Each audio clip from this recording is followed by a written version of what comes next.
Hello नमस्कार 30 minute GS में आपका एक बार फिर से बहुत बहुत स्वागत है। चैनल पर आप नए हैं तो चैनल को सब्सक्राइब कर लीजिए। 5000 तक चैनल को पहुंचाने का मदद करें। तो चलिए, पिछले वीडियो में हमने देखा था भारतीय स्थापत्य कला यानी आर्किटेक्चर के बारे में।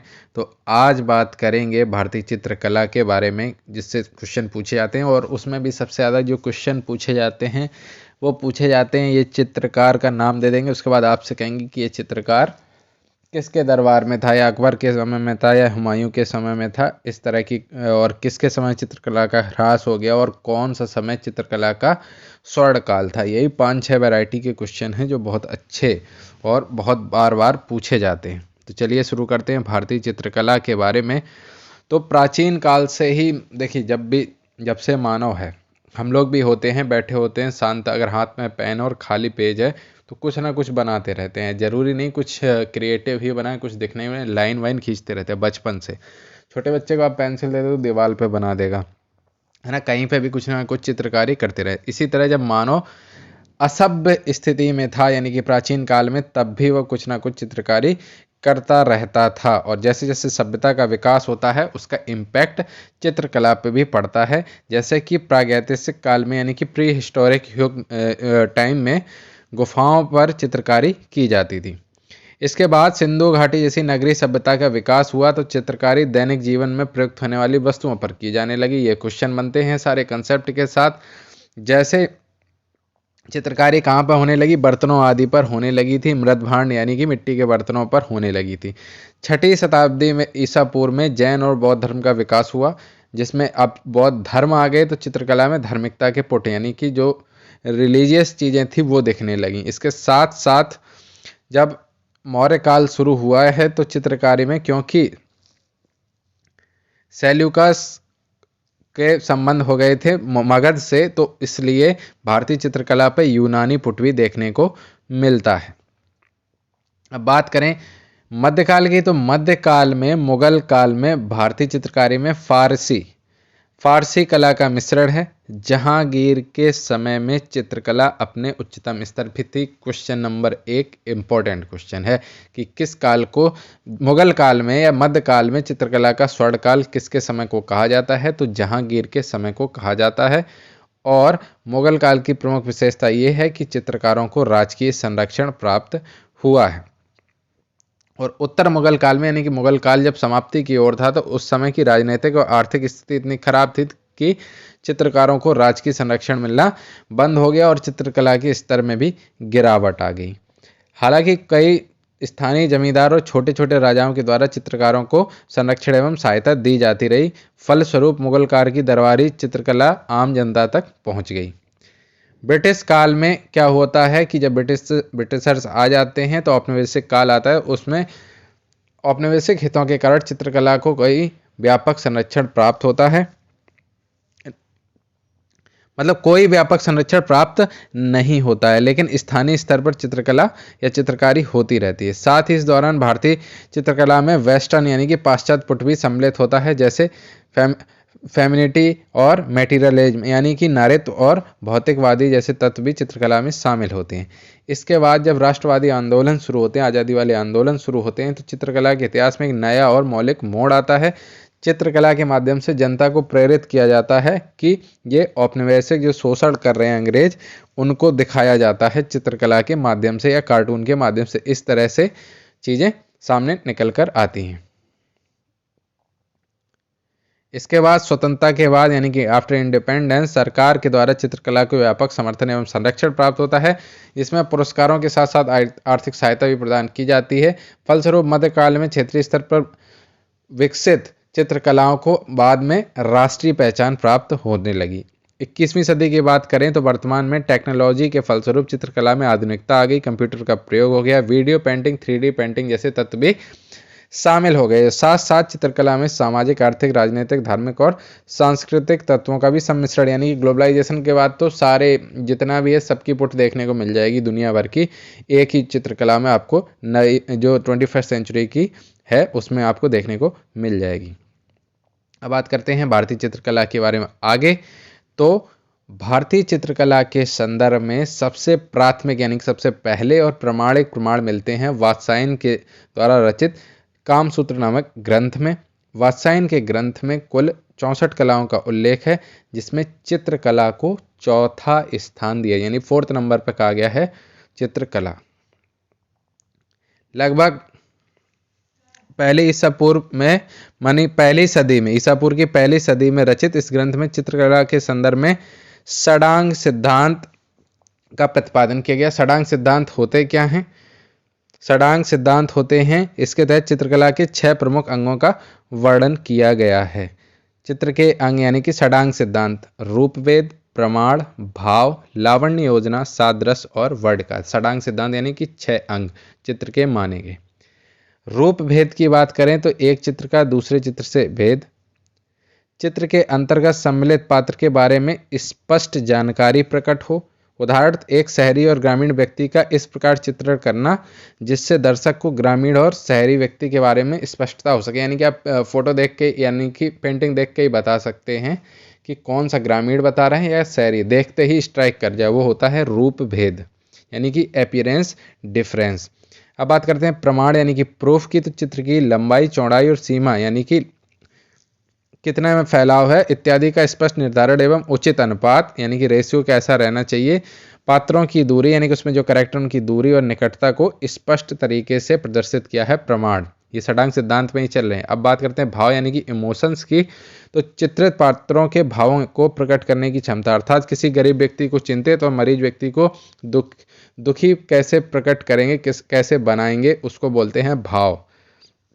अब बात करते हैं लावण्य योजना की। तो लावण्य का शाब्दिक अर्थ है छवि, ठीक है, और चित्र की सुंदरता एवं स्पष्टता को कहते हैं लावण्य योजना। सादृश्य यानी कि एनालॉजी की बात करें तो जिस भी पात्र का चित्र बनाया जा रहा है उसे उसी के अनुरूप बनाने की क्षमता होनी चाहिए।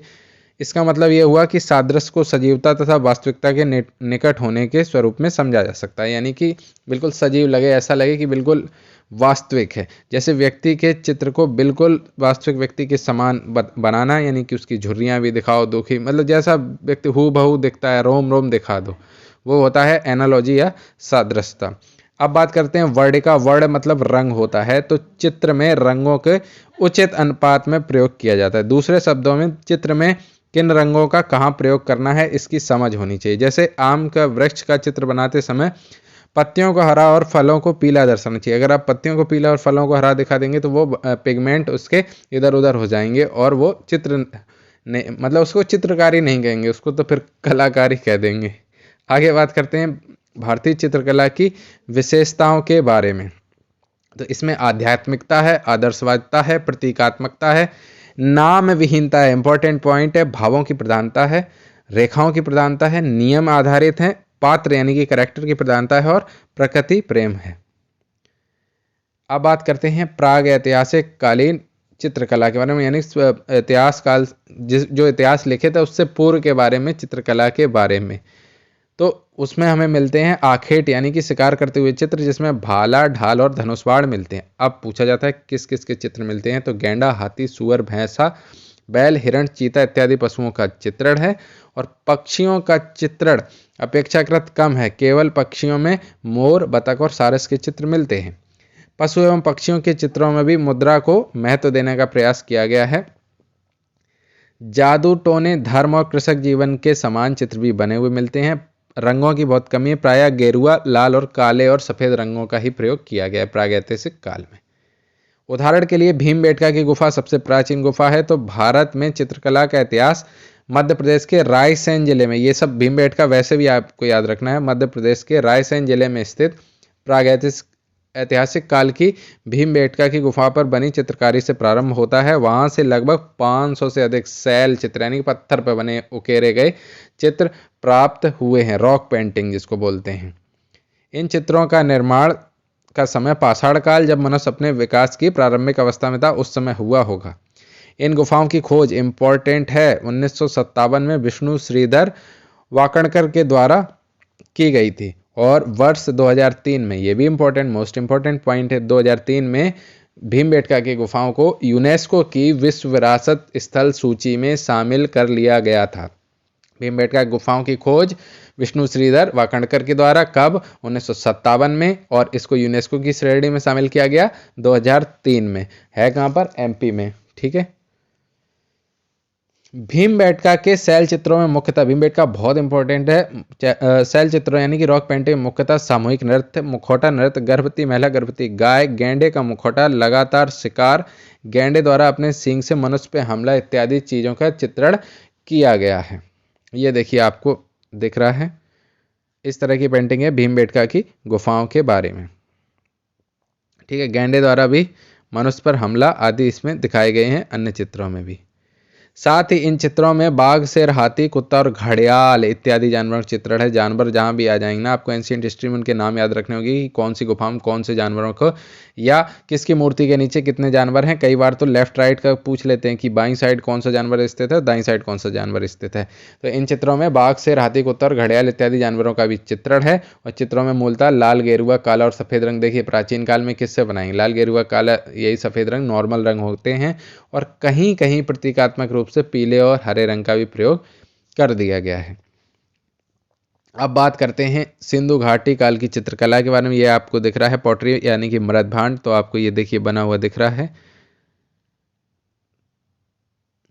तो हड़प्पा सभ्यता में भारतीय चित्रकला का सुविकसित रूप देखने को मिलता है, क्योंकि इस सभ्यता के समृद्ध व्यापारी कला प्रेमी थे। फलस्वरूप चित्रकला को पर्याप्त उन्होंने संरक्षण दिया होगा। और मोहरों तथा बर्तनों पर मिली चित्रकारी से इनके प्रमाण प्राप्त होते हैं। विशेषताएं क्या हैं? तो मिट्टी के बर्तनों पर चित्रकारी की गई है और लाल रंग का बेस है और उस पर काले रंग से चित्रकारी की गई है। फलस्वरूप सभ्यता का एक अन्य नाम काले और लाल मृदभांड वाली संस्कृति भी कहते हैं, यानी कि civilisation of black and red pottery culture.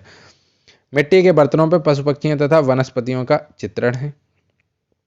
उसी में बात करते हैं जोगी मारा चित्रकला के बारे में। ये देखिए आपको दिख रही है, ये तो भीमबेटका ही वाला है। ये देखिए, ये दिख रहा है, ये दिख रहा है चित्रकला।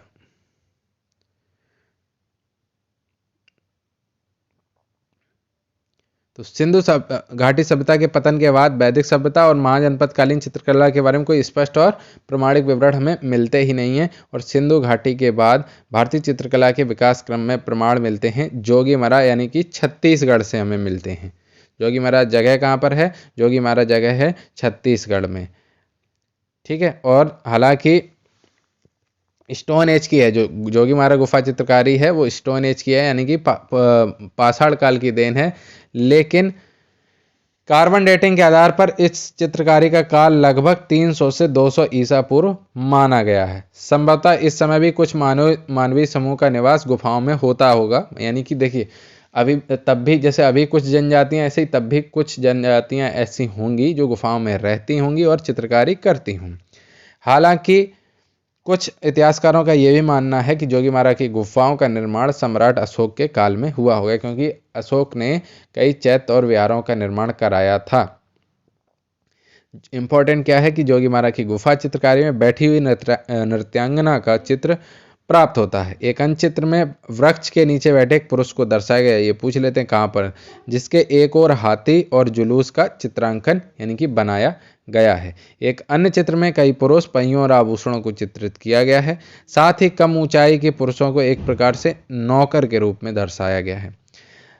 राज परिवार में यानी कि रॉयल फैमिलीज में हास्य विनोद के लिए यानी कि कॉमेडी वगैरह के लिए इन बौनों का चित्रण किया जाता होगा। इस चित्र में एक व्यक्ति के सिर पर चोंच बनाई गई है।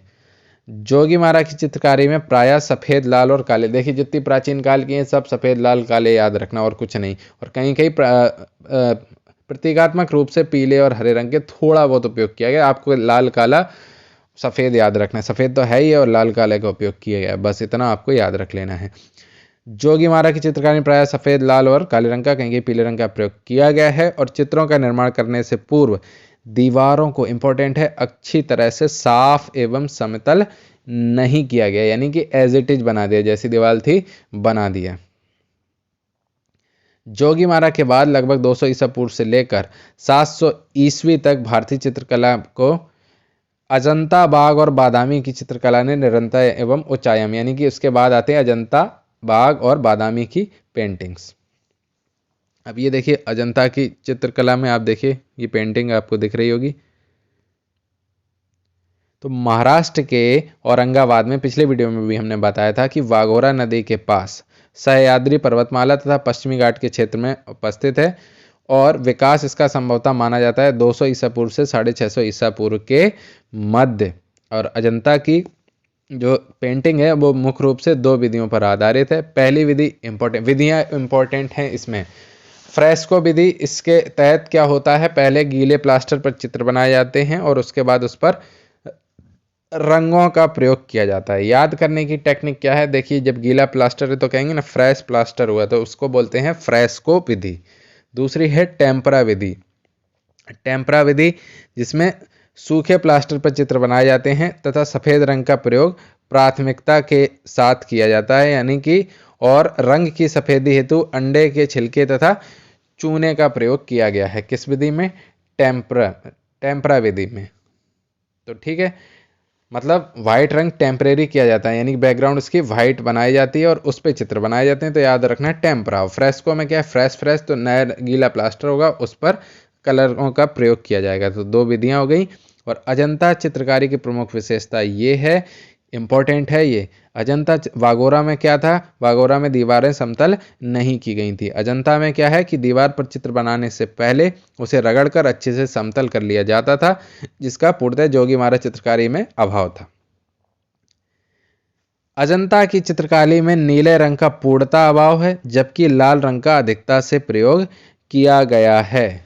यानी कि अजंता की चित्रकारी में नीला रंग था ही नहीं, उसकी जो पेंटिंग है नीला रंग नहीं है, जबकि लाल रंग मैक्सिमम प्रयोग किया गया, इंपॉर्टेंट है।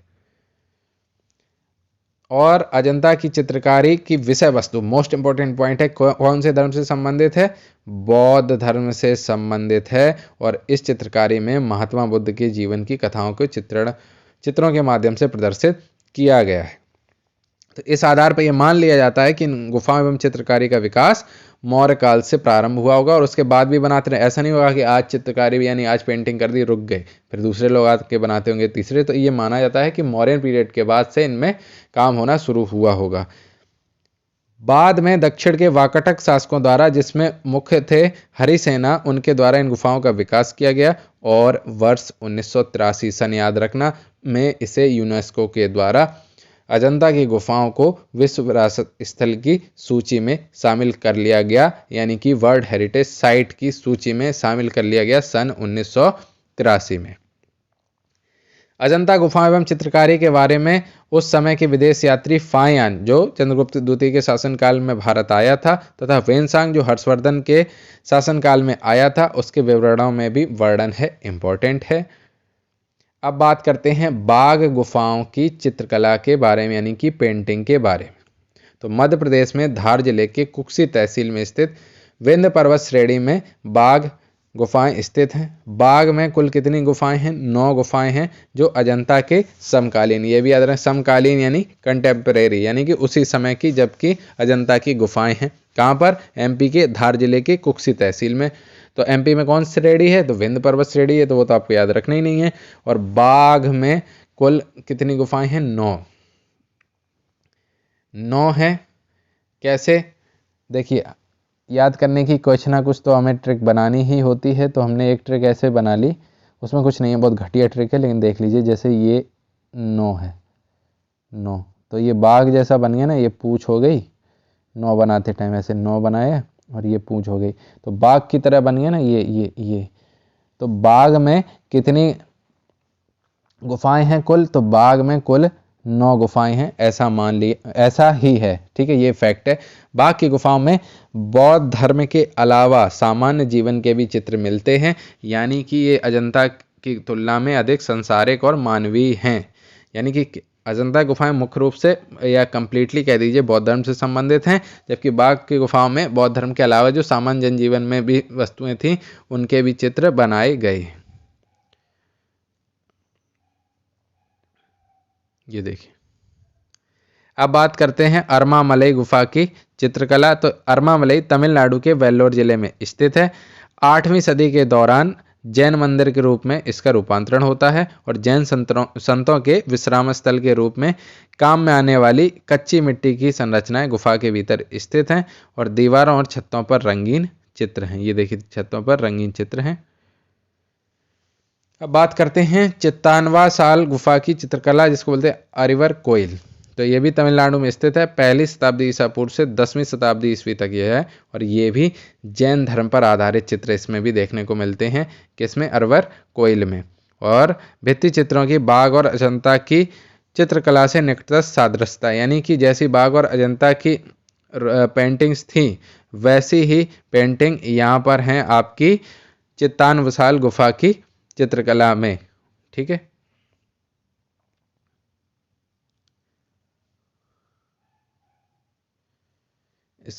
संभवतः ये गुफाएं किस समय की मानी गई हैं? ये पल्लव काल की बनाई गई हैं, जब राजा महेंद्र वर्मन प्रथम ने मंदिर की खुदाई करवाई थी। जबकि इसमें अन्य विशेषताएं तब शामिल हुई जब पांड्य शासकों ने 7वीं सदी में इस मंदिर का जीर्णोद्धार कराया। चित्रों के लिए उपयोग किए जाने वाले माध्यम वनस्पति यानी कि साकी यानी कि साग सब्जी वाले और खनिज रंग पतले गीले चूने के प्लास्टर की सतह पर रंग डालकर बनाए गए थे। हरा, पीला, नारंगी, नीला, काला, सफ़ेद सभी रंगों का उपयोग इसमें कर लिया गया। अब ये दोनों जो लास्ट की हैं उतनी इम्पोर्टेंट नहीं है, लेकिन जो इम्पोर्टेंट है वो है मुगल कालीन चित्रकला, जिसका विवरण हम करेंगे अगले वीडियो में।